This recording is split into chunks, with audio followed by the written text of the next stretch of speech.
Изберете си една от трите фигурки и нека да видим каква ще бъде енергията ви през 2026 година.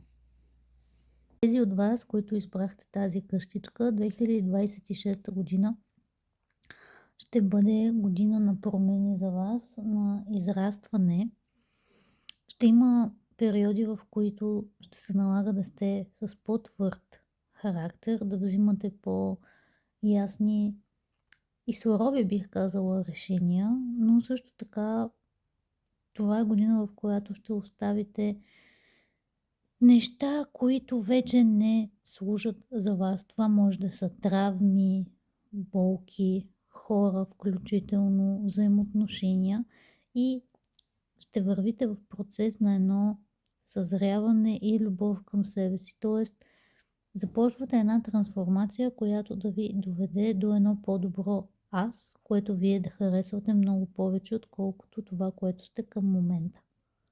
Тези от вас, които избрахте елхичката, годината ви се очертава на доста работа, полагане на някакви нови основи във вашия живот, които в крайна сметка към края на годината и не само към края на годината ще ви дадат едно удовлетворение.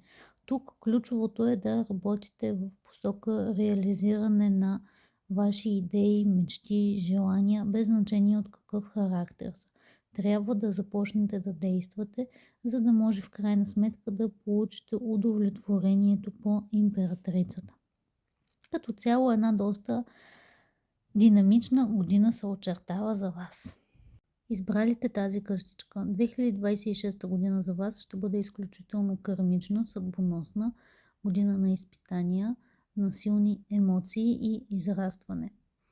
Тази година ще ви изправи пред доста изпитания, които ще тестват вашата емоционална зрялост, вашите емоции и всичко това, което до момента вече не работи за вас, което сте задържали, което е трябвало да бъде пуснато отдавна.